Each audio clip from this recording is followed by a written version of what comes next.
Aujourd'hui, Kafka sur le rivage de Haruki Murakami.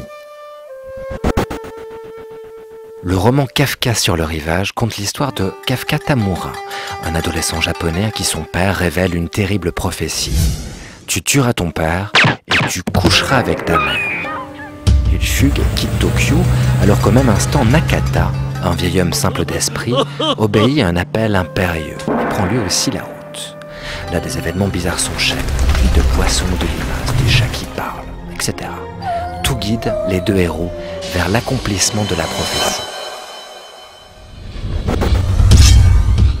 Haruki Murakami est né à Kyoto en 1949. Quand on dit Japon, on pense généralement aux samouraïs, à des créatures monstrueuses, à la technologie.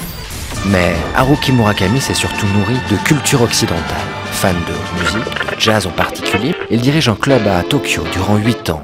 Dans les années 80, il a vécu en Italie, puis en Grèce, enfin aux États-Unis, puis il est revenu vivre au Japon en 95, suite au tremblement de terre de Kobe et à l'attentat au gaz sarin dans le métro de Tokyo.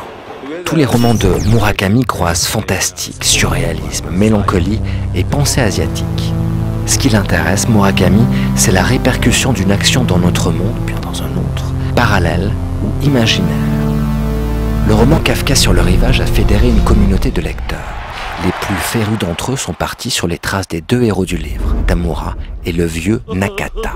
Ils ont accompli le périple du héros depuis Tokyo jusqu'à la pointe sud-ouest du Japon où se termine le roman.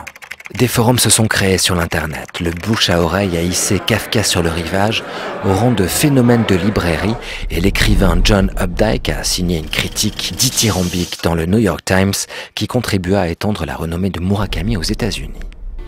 Au fond, le mythe d'Oedipe plus Sur la route de Jack Kerouac plus Big Fish de Tim Burton égale Kafka sur le rivage de Haruki Murakami. D'accord ou bien pas d'accord avec cette équation? Rendez-vous sur notre forum.